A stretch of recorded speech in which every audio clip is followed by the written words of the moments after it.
It's a real pleasure to welcome you all this evening, and I'm delighted to introduce our speaker.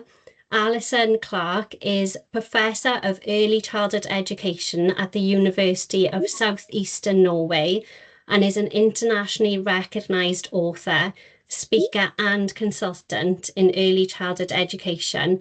Alongside Professor Peter Moss, Alison developed the Mosaic approach, a highly influential methodology for listening to and engaging with young children's views and experiences, now widely used and adapted by researchers and educators across the world. Alison's recent Frobel Trust funded study, Slow Knowledge and the Unhurried Child, led her to her award-winning book, published by Routledge in 2023. She has also been involved in collaborative international research, exploring slow practices with young children and educators in countries including Scotland, Norway, Japan, and Iceland. We're absolutely delighted to have Alison with us today, and I'm sure this session will offer plenty of inspiration and reflection. If you do have any questions, you're welcome to put them in the chat or ask Alison at the end. But now it's a real pleasure to hand you over to Alison. Thank you very much, Kelsey. And it's a real privilege for me to start my year talking to you. And thank you for your time this evening after busy days. So I'm now going to struggle with the technology and share, and let's see how we go. Okay.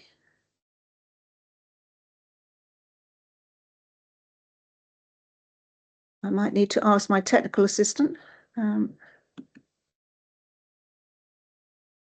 John.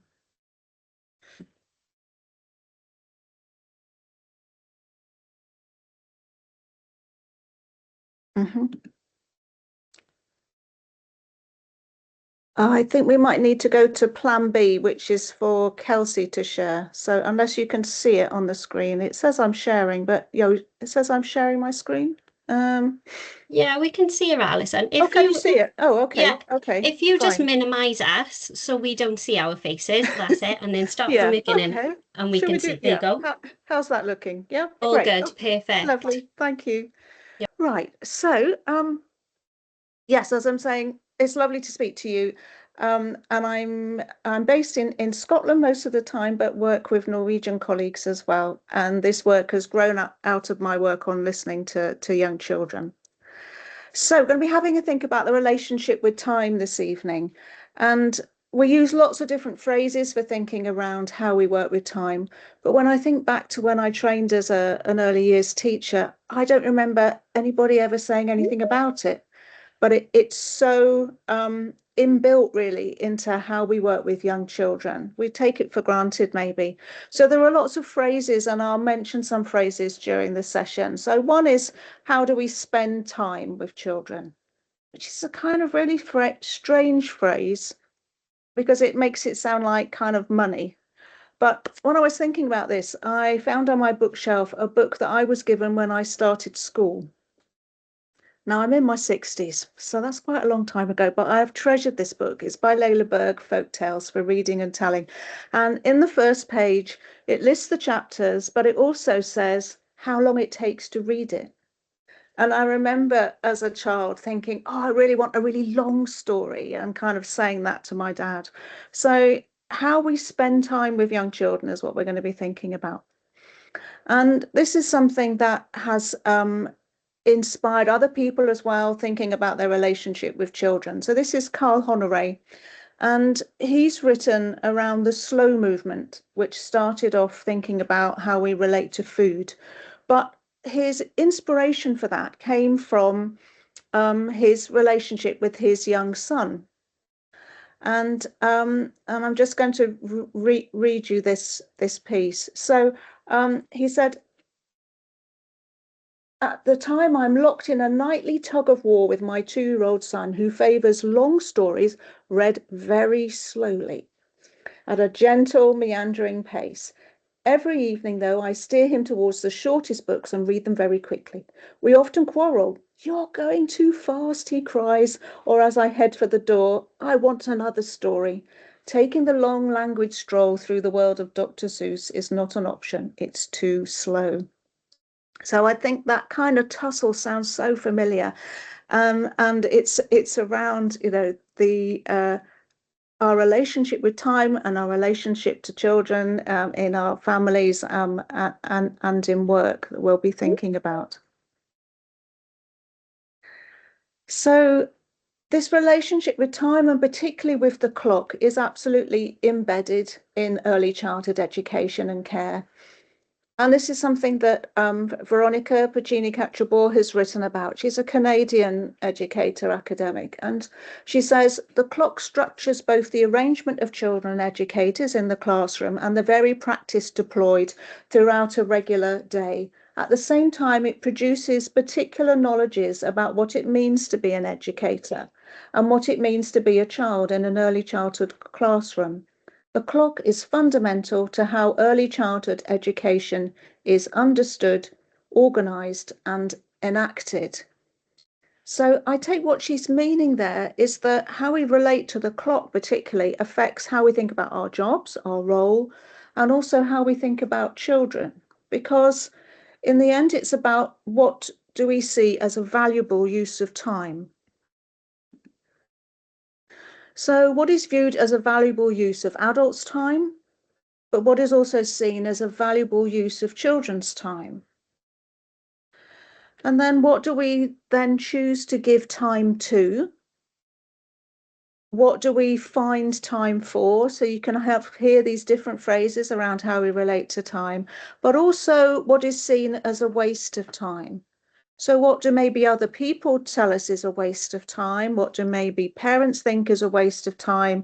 What do we see as a waste of time? So this is all around the value of time in early childhood education and care. So there are lots of reasons, I think, why thinking about the relationship to time and to the clock is deeply involved in working with young children. And firstly, it's around the importance of play, because play is something that takes as long as it takes. It's very hard to squeeze into a particular box. And I guess that's what we see with schools, with playtime sort of squashed into a small part of the day. But in early childhood education and care, really, play, children benefit so from these opportunities for extended play, unfragmented play.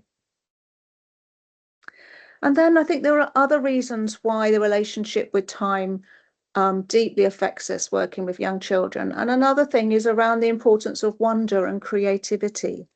So play and wonder and creativity are all things that are difficult to measure. And I think this is one of the challenges of reconsidering the relationship with time, is that we're trying to preserve, we're trying to hold on to, in thinking about this, the things that we see as matter, and sometimes those things are very difficult to measure. So we have wonder, we have play, and we also have care.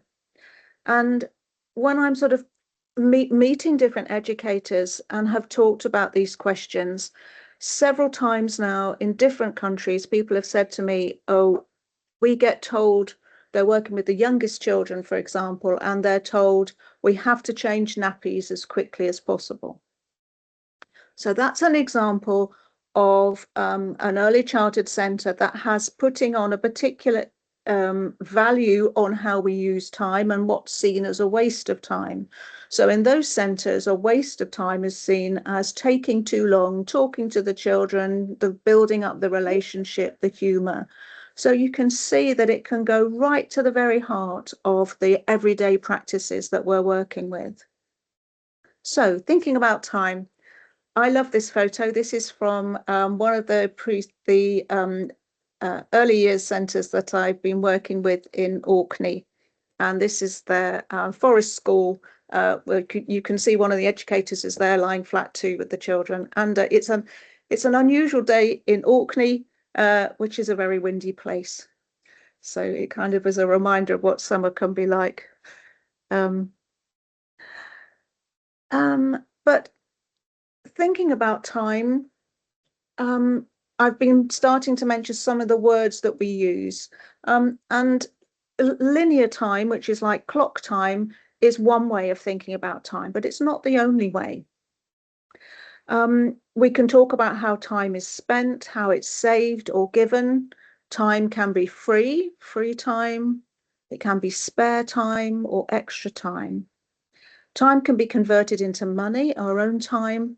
And in that sense, it can be measured. But there are other ways. So the relationship with nature and the cycles through the year is another way of thinking about time. So where I live, we watch out for the puffins to arrive in April, and they arrive about April the 6th, and they leave about August the 6th. And there's that cycle through the natural calendar of the year, which is different from clock time, but it's really important. And it's an important part of the children's relationship with their local environment too. But then we had the pandemic. At the time I was living in London, and I think this image of a closed park with notices just kind of brings it back to me about when time appeared to stop in some way. And I know for some people, their lives actually really speeded up because they had to make some very quick decisions. But I think for other of us, there was this sense, a sort of much greater awareness of time. And in some ways, this kind of frozen time. Some of the educators I've been talking to said actually that they look back quite fondly on some of their time during the pandemic with young children because they could work in smaller groups. It felt less pressured. So I know our experiences may be very, very different, but I think the relationship with time was one of the things that is a legacy really of that. So some of the policymakers, some were very keen to emphasize the importance of play for children. So we had this calls for a summer of play, but also other policymakers talking for, it needs to be catch up. And I think that's been one of the tensions post-COVID has been, how can we support the children who went through that, and what should we be doing now? So I began a research project that was funded by the Frobel Trust in January 2020. And I was already interested in thinking around these questions around slower practices and less hurry. And this led to this study, Slow Knowledge and the Unhurried Child. And then the pandemic happened, and that meant that added a whole layer of other thinking really to the project. So unhurried child, I just want you to think about in your own time after the session or whenever, when I say the phrase unhurried child, what photo would you put in this box? Okay, what does it make you think of, an unhurried child? So have a think about, where are they? What are they doing? And who are they with? Because I think we all bring our own experiences to thinking about these questions. So what from your experience would be an unhurried child? So the questions in my study were, firstly, are we asking young children and those who work with young children to run ever faster to maintain their place and ours in the world?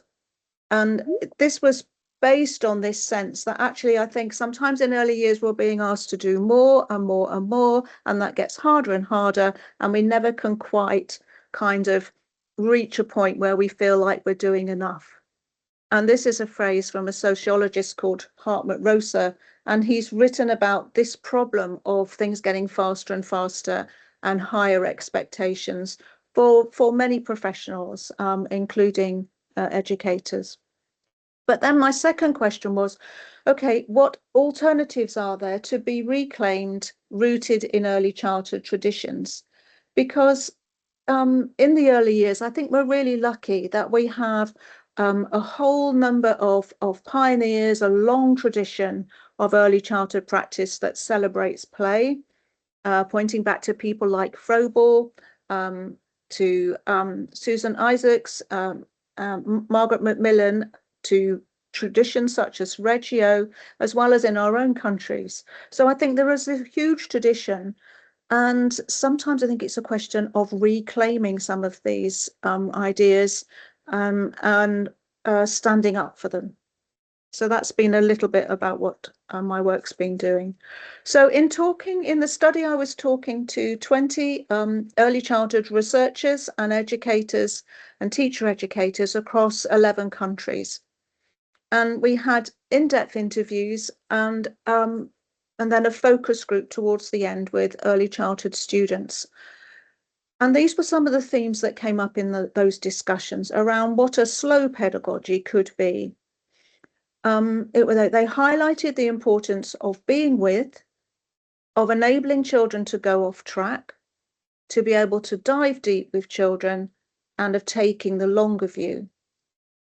So what I'm going to do is just talk through those themes and link them to some practical examples. So this was my interview with Sylvia Kind, who is an Italianista working in Canada and a writer. And Sylvia talked to me about what she saw as a slow pedagogy was this opportunity to be with children. And that she explains here, well, being with isn't always slow in terms of time, because I think sometimes people think this is all about slowing right down, almost like a sloth, being quite lazy. But it isn't. It's about actually having as a priority the ability to tune in to children.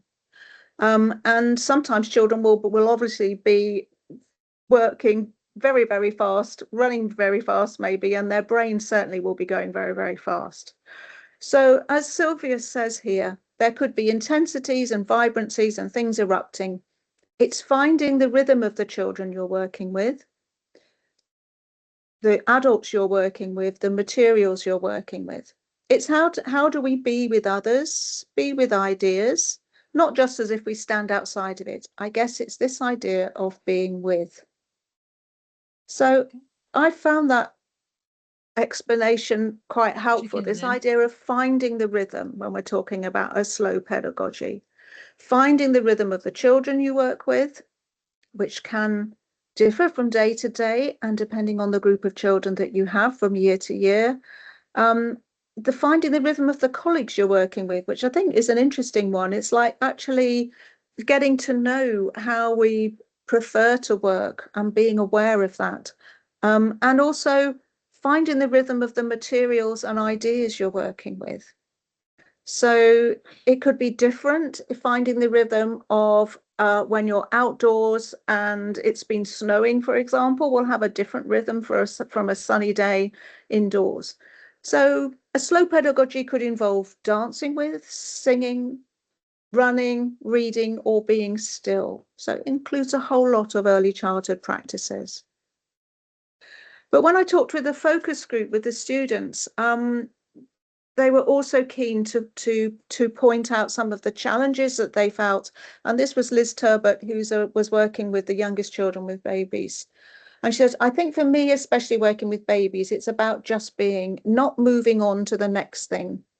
It's like just enjoying what they're doing, whether whether you're changing a nappy, whether it's lunchtime, whatever it is they're doing, just enjoying it because they're just developing. But there's this pressure to get on to the next thing. But what is the next thing? And I found that really challenging. And I think, to reconsider, okay, so what is really important here? What are we valuing? And maybe we're moving things on too quickly. This is a picture from a Shetland centre in Wolsey. And the boys are outdoors in the mud kitchen. And I just think it's a lovely example of that, the different rhythms, the materials that children work with can provide. And this idea of being with is opportunities for children to be in extended play with each other, with us supporting, knowing when to step in and step out, or as Froebel says, freedom with guidance. So going off track, what's this about? Well, I think for me, this is around doing our planning, but also being aware of where ideas are really taking off and actually having the confidence to say, oh, actually, I think today this is what we should be doing because this is what the children are really interested in. So it's that having that capacity or professional confidence to enable the children to go off track in an appropriate way. So it does take professional confidence to know how to do that. So Peter Moss, who was one of my participants, he said, you could say a fast pedagogy is one where you know where you have to get somewhere, you know what that somewhere is, and you know when you have to get there. And there isn't any time to go off track. So a slow pedagogy is about being open to exploration, to look for somewhere new. So those sorts of metaphors like lines of flight. So when ideas really take off, where people are saying, well, let's see where this takes us. So it would be somewhere where people are digesting rather than getting indigestion, actually having to work on things and think about things.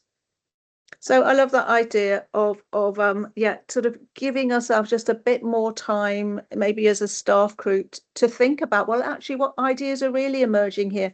What has happened this week in terms of the surprises in terms of children's interests? And maybe we can think more and extend that. Another phrase that came up in terms of going off track was thinking about children as wayfarers. So Tim Ingold, who's an anthropologist, he says, in the carrying on of the wayfarer, every destination is by the way. His path runs always in between. The movement of the navigator, by contrast, are point to point, and every point has been arrived at by calculation, even before setting off towards it. And I guess sometimes in education, it can go so far towards, well, we have to get from A to B, and anything else is wrong. And I know that in some, say, English schools, some teachers in secondary school are now being handed a script where they're told exactly how to lead the lesson from good morning pupils right the way through. So that would be an example of a curriculum and a way of working that is like just going from point to point, and there's no way for the children to bring in their own ideas or for the teachers to exercise this professional confidence. So how about, in contrast to that, children as wayfarers. And Lynn McNair, who ran one of the big nurseries in Edinburgh and is a lecturer at the University of Edinburgh, she described how she described the young children at Cowgate Nursery as wayfarers. So she said, it's in a similar way to Ingold's wayfaring. The children may have a destination, but they may take a different path to get there. Or they might have no destination, but really because they're moving and learning as they go along. So we call Cowgate children wayfarers. Children can take other roads in their developmental journey. And I think that's a reminder too of the different journeys that children will take, the neurodiverse children, the children with different additional needs. And all of that can take time to adjust and to think how to share resources, but it is also part of being able to give children different ways of pursuing their learning. So another characteristic that came out was this ability to dive deep with children. So opportunities to dive deep can create what I'm calling slow knowledge.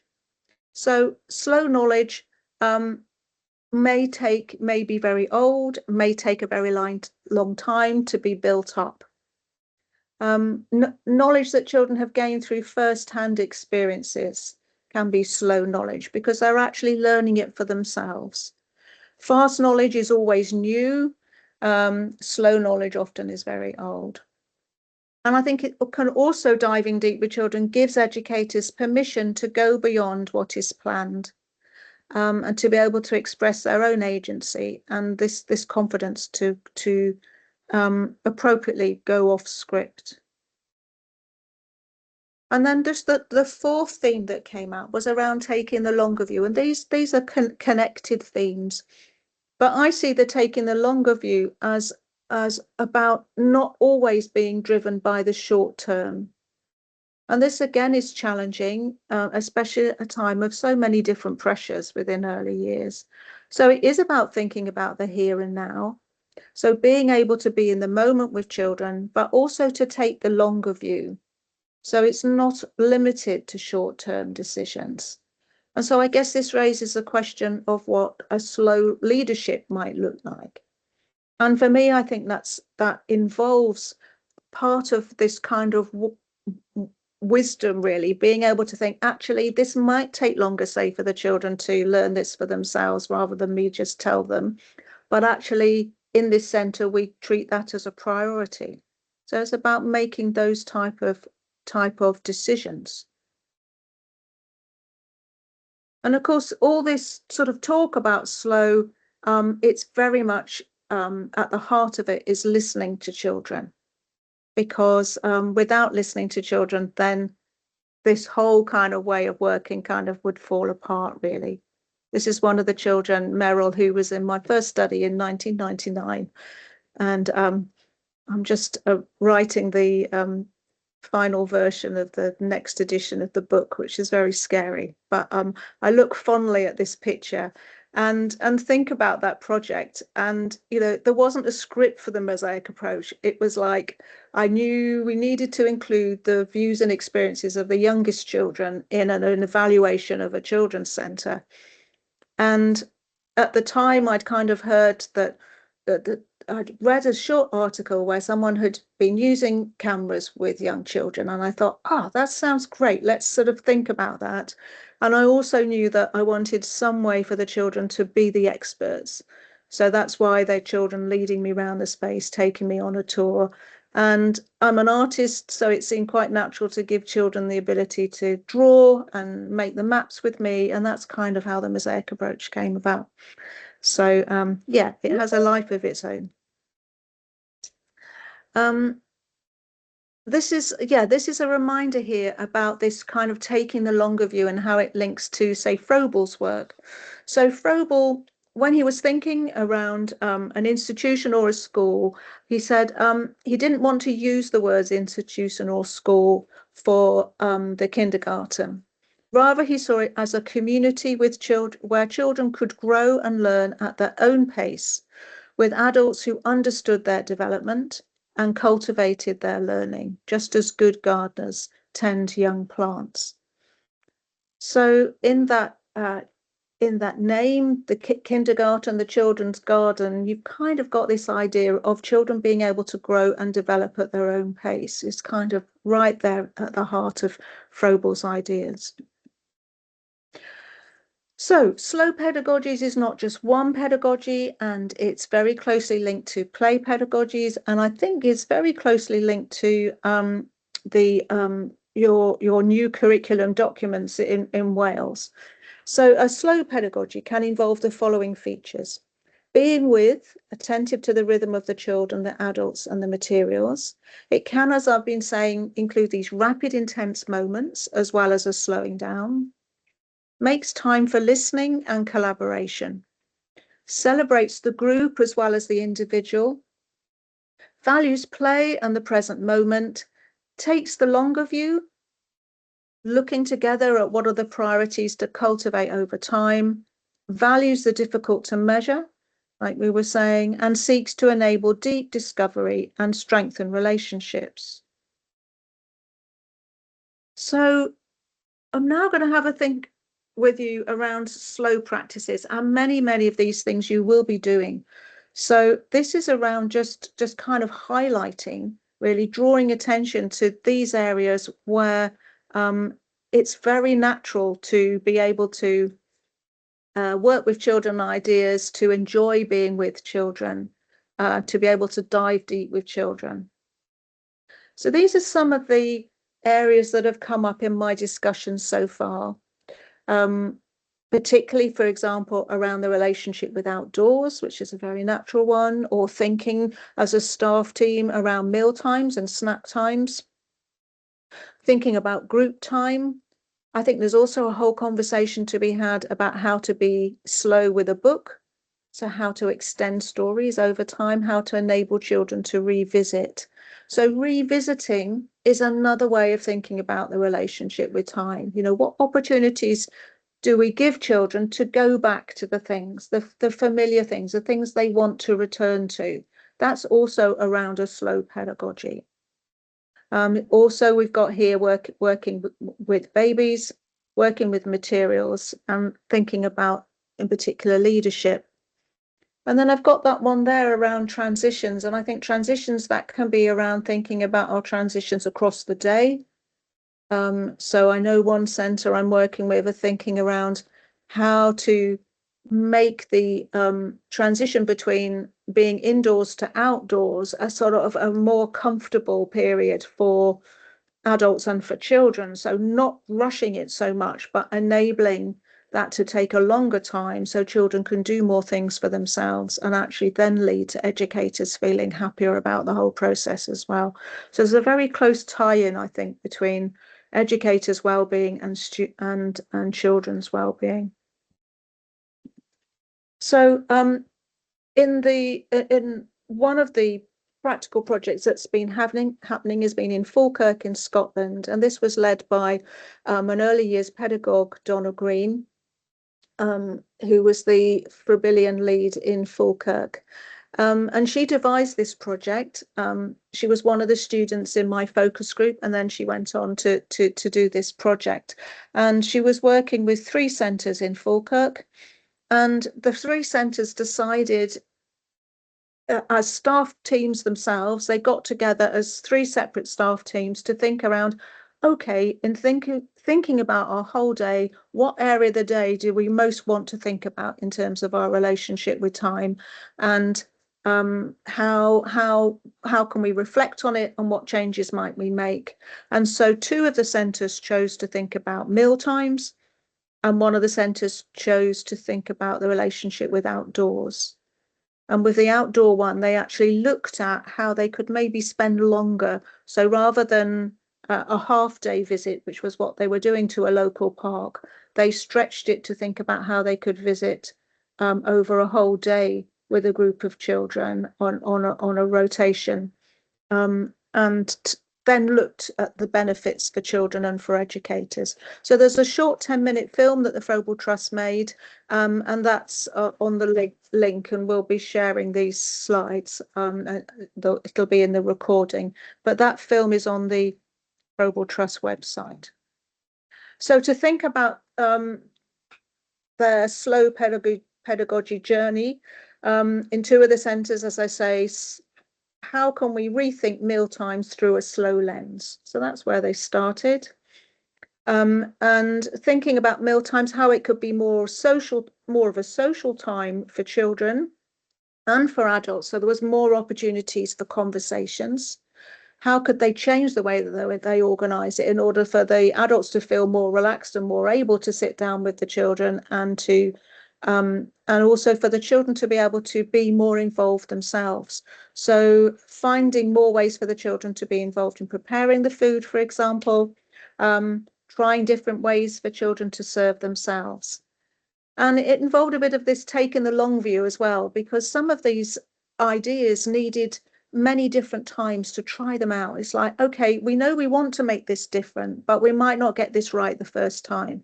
So there was very much a kind of, okay, let's try it. Let's see how we feel as educators. Let's talk to the children. How has that worked? No, let's try something slightly different. And that's how it's developed. So it's as if with this work on slow, there are kind of ripples, sort of positive ripples, hopefully, where, you know, you're trying some ideas and thinking, oh, well, actually, we feel better about that, or maybe we need to change this a bit, but then it might lead to another area. So you might start with thinking about meal times, but then actually go on to think about some of those other areas, like maybe transitions or maybe project work with children, something like that. But each of the time thinking around, okay, so how do these themes link to the topic that we've chosen? This question around opportunities to be with children, for them children to go off track, to be able to dive deep and take in the longer view. So here's another example from a different part of the world. We're going to Australia now, and this is a setting in Brisbane. And they've been thinking around the relationship with nature. And so this is just a brief taste to look at how they explored these ideas. So they knew that they wanted the children to be able to get to know their immediate landscape better. It was quite a small outdoor space, but they had this tree, and it's called a cotton tree. I've not met a cotton tree before, so that was quite exciting. So they started off by thinking, okay, how can we deepen our relationship with nature across the year? So they're kind of setting out to think, okay, rather than thinking about it as just a kind of one-off, let's look across a year and see what happens. So they listened to children's reflections and gathered their drawings about the tree. They decided they would document the life of the cotton tree through the year. So they were thinking about how can we make children's learning visible, and then how can we help children revisit that learning. So this is illustration shows they actually pinned this outside. I was thinking in Orkney you couldn't do that because it would disappear. So I don't know about some of your Welsh settings. But you can see the children's scripts are there, the children's drawings, so very much a kind of making children's learning visible. But then the children noticed on the tree that there were these tiny jewel beetles. So they're very shiny, beautiful little green beetles. And the children were fascinated by this. So this is an example of the educators think, right, okay, we hadn't thought about the jewel beetles, but the children are really interested. Let's run with this. Okay. And this was a setting where they used sewing a lot. And they used sewing as what they described as a thinking tool, which is like, oh, that's really interesting. I'd not heard of that. So basically, they're saying that thinking about the different expressive languages that children have. We think about drawing, we think about speaking, we think about model making. But in this setting, they also were thinking about sewing. And so I was introduced to one of the girls, actually. It could have been a boy, but one of the girls said, oh, yeah, she's the expert in long stitch. So I had to kind of have a think what long stitch was. But actually, if you see on this, this is actually a birthday dress that they made for children to wear when it was their birthday. And the flower with the pink petals, that's made by the girl who was an expert in long stitch. Okay.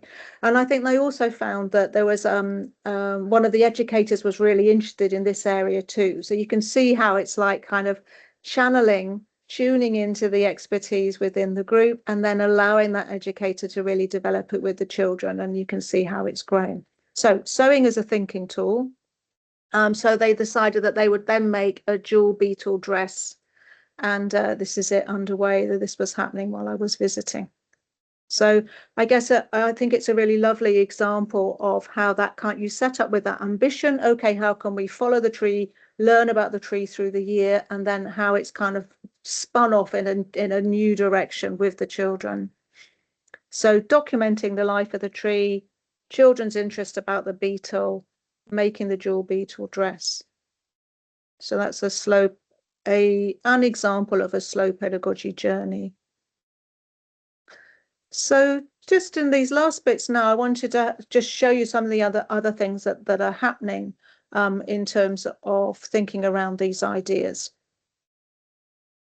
So I'm involved in a new study with 3 early childhood centres in Scotland.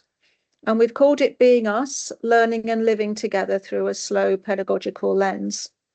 And it's a research and development study. So I'm very much learning with the educators. They're coming up with ideas. We're seeing where we get to. And it has so a setting in Falkirk, a setting in Orkney, so an island community, and then a Glasgow nursery school, which is right in the centre of Glasgow by a flyover, with 98% of the children have English as an additional language. So we have a real spread of children of different abilities and needs and backgrounds. And I've chosen Scotland because I wanted to work with centres that had the same curriculum documents they were working with. So in Scotland, we're working with Being Me, Realising the Ambition. And also these centres would describe themselves as being influenced by Froebelian practice to a smaller or lesser extent. So this is the project that's ongoing. And we've been thinking about this idea this term, or this last term, around stretched time. So we've been thinking about how you build on children's ideas, how you kind of tune into them, and then how you can extend it for a longer time, or not for its own sake, but make that learning richer, really, and then think together about how we can document it. So we actually started the project by thinking about, okay, what projects do we remember in the past that we've really enjoyed as educators? And that was an interesting starting point, because it then led to think, okay, yeah, what were the ingredients to that project? Why was it enjoyable? What do we learn about the children? What do we learn about the topic? What did we learn about ourselves? So I think thinking about the Welsh context, now you're obviously the experts here, so I'm a bit nervous about this bit, but I mean, you know your curriculum for funded non-maintained nursery settings really well. So this is my first look at it to say, well, I think that the relationship with time actually comes up quite a lot here. And so this is just my take, and you will have much to say about this and to think about. But what I've done is, I think, to think about, okay, if we go back to one of the first slides about the valuable use of time, and think with your curriculum document, okay, what does the curriculum document say about what is a valuable use of time? Okay, so what's a valuable use of time for adults do you get from that document? What is a valuable use of children's time? And therefore, what are you choosing to give time to? What are you finding time to? Or what perhaps is maybe seen as a waste of time? So in my looking through, I thought, for example, in talking about enabling adults, I think some of the points here seem to really point to thinking around a less hurried approach. So we should model a joyful approach to learning and encourage and support children's natural curiosity, making best use of teachable moments that occur naturally as we observe or engage in their play. So I think for me, that was very much about being with, about that kind of giving yourself permission to tune in, to recognize children's natural curiosity, to do the listening. And then it goes on to say, we have a responsibility to make strong connections with the children's home and community to strengthen their sense of belonging through embracing past and present experiences. And this to me highlights the other part about talking about the relationship with time, because it's also around children's past, present and future. And so if we think about a slow pedagogy, then I think actually in a slow pedagogy, there is time to recognize children's past experiences and the knowledge that they bring into our centres, to be with the children in the present, but also mindful of the future, but not in such a way that the future absolutely takes over. Because I think what we can see in some emphases on school readiness, that can in some places completely take over the last year or so of children's time in early years. So before starting school. So this relationship with the past, with the present and the future is all tied up with thinking about time. And then engaging experiences. They should be rooted in real life, authentic contexts to engage children in deep levels of involvement and long periods of uninterrupted active learning. And when I read this, it was like, yeah, okay, that's a great statement. And I think does connect to these ideas of thinking around how we're working with time. What opportunities do children have for this uninterrupted active learning, which I think raises questions around the role of ourselves as educators, as I was saying, when to step in, when to step back, how to scaffold that learning, how to provide the rich resources, how to be able to problem solve. So, there are many questions there, but I think it's absolutely in this curriculum document.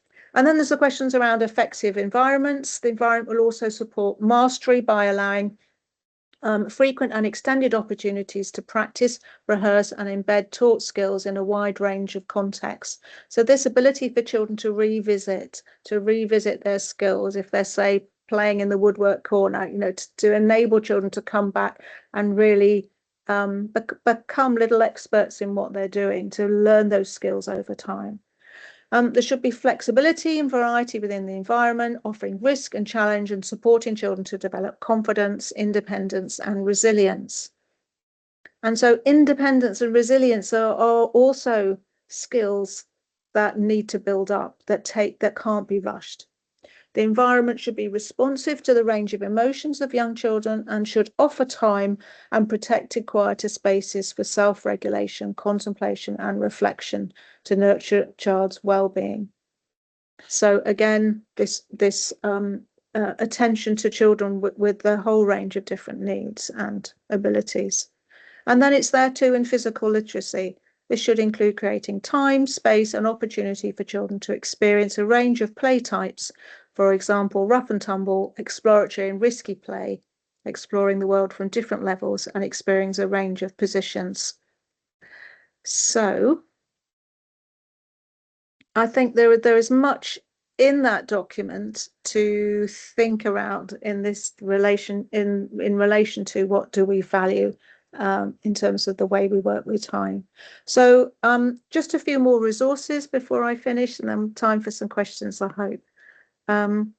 So Donna Green, who I talked about, who's now ahead of one of the nurseries I'm working with, we wrote this pamphlet. It's free and downloadable from the Frobel Trust site, and it's our attempt to explain time for childhood slow pedagogy, looking through these questions of slow and thinking around a Frobelian approach. So if that's useful, it's there and available to you. And also the project was turned into the book, Slow Knowledge and the Unhurried Child. And I think I have a last slide to finish with. Yeah, so just going to leave this screen up, which is this unhurried child. What photo would you put here? Where are they? What are they doing? Who are they with? So thank you for listening.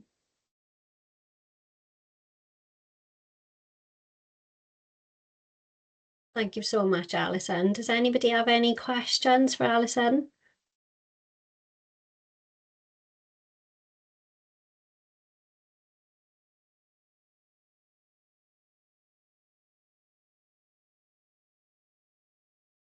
It's always daunting when you've been sitting there listening, but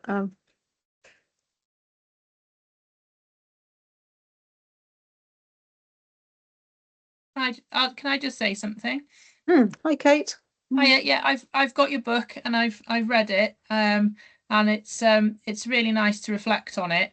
I'm a childminder in North Wales, Right. quite a rural setting, so we spend quite a lot of time outside anyway. Yeah. And I think it just kind of highlights the time that we spend outside, really. Yeah. Just letting the children explore trees and streams, and that's where my own children grew up, and it's kind of what the children I look after kind of follow the same kind of explorations and adventures, really, that my children have had. So yeah, just nice to hear you talk about it, and something that I can kind of just carry on doing, hopefully. Yeah. Thank you, Kate. It's always a joy to know that someone's actually read the book. It's just, yeah, it is a lovely feeling. As a writer, you sit in a room and bash words out, and it's, it feels like very hard work, but it's just such a joy when people are actually reading it, and yeah, and then taking on the ideas or challenging the ideas in their own way. But that's yeah, great. I like the links to kind of the international aspect of it as well. Yeah. It's nice to link it to see how other people work in different environments, and how that can impact what we do over here. Yeah, and I think there are these conversations are happening in lots of different countries now. So I've been working with colleagues in Iceland, and they've been a fascinating group. So they bring their own kind of national culture into the conversations, and they talk to me, for example, about feeling that some of the parents, this is in Reykjavik, some parents are leading very busy, pressured lives, and that can bring its own challenges. And then they think about, so what can they offer in early years in terms of opportunities that maybe the parents are not able to give the children, so in each country and in each local context, I think these questions raise particular issues. Yeah, definitely. Thank you. Thank you.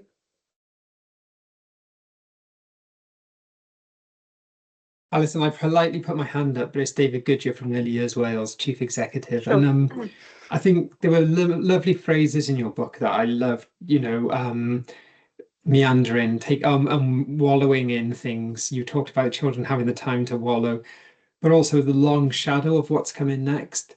But I think as well for us, there's a lot of learning you can take from the book about the pace of life. And I'm constantly, well, specifically this week, we've seen a lot about screen time and how screen time may be not so positive for young children. And with England looking at guidelines, just wonder what your thoughts are on that conflict, because modern life tends to put us all under that pressure of rushing, and then how important it is then to maybe offer the exact opposite when you're working with young children. Yeah. Well, I think firstly on that thing about the pace of life, I think I think that can get very, very contagious almost. So if we have parents who are rushing in with children and then they're rushing out, and that it can kind of we become educators can become very rushed themselves, so many different demands. But I think it's so important to try and recognize the preciousness of the time that we have with young children, and that they won't have this time again, So it's like that, okay, I think that raises the status so much on the role. I think in terms of screen time, I think it's an interesting question. It's interesting that the politicians have kind of put that are kind of getting involved, which can be a good or a bad thing. I do think it depends on what children are doing with screens. And I guess it's a tool, and like any tool, it can be depending on how long children are spending. If that's the only resource that they're interacting with, then I think that can be very damaging. But these questions we've had with the sort of when television came along, and we're having it again with screens. So I think we have to be, I think we have to engage with the arguments, but I would emphasize what is also a creative use of screen time with children in its place, rather than to totally ban it.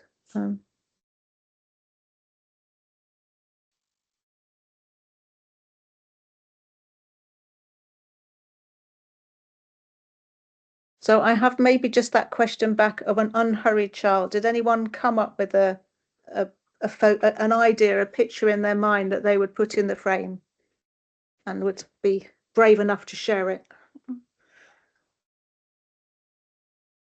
Oh, yes, Judith's hand's gone up. Judith. It's only a recent experience I had with a nephew of mine. He's only 2. Yeah. We were down on a local beach. He had a waterproof suit on, which wasn't totally waterproof. He was absolutely soaking. He was happy just lying on the sand, wet sand. Yeah. And I captured a picture I have of him, is him tapping his hand in a little pool. But he then realised that he could see his reflection. Great, yeah. I'd love to put it up because it was magical, and his mum was so impressed. Yeah, that's lovely. Oh, thank you, Judith, for sharing yeah. it. Yeah, I can just Thank see you. him there, lying there in the wood. Yep, seeing his reflection. Great. And so nice that you were with him and were noticing, and yeah, something to celebrate. Mm.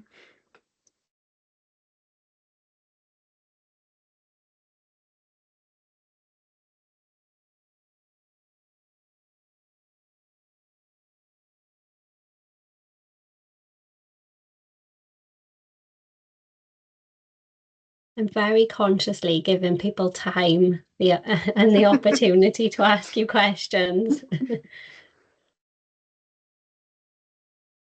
It's the end of the day too, so yeah. It is. I just want to say a huge thank you to Alison for such a thoughtful and inspiring session. We really, really do appreciate you sharing your insights, your research, your expertise, and your reflections as well throughout the project with us this evening. It's given us plenty to think about and take back to our own practice as well, and what certainly what I can do to support practitioners across Wales. So thank you, and thank you to everyone for joining us. We really value your time and engagement, and enjoy the rest of your evening, everyone. Thank you, Kelsey. Thank you, Dave. You're welcome. Thank you once again.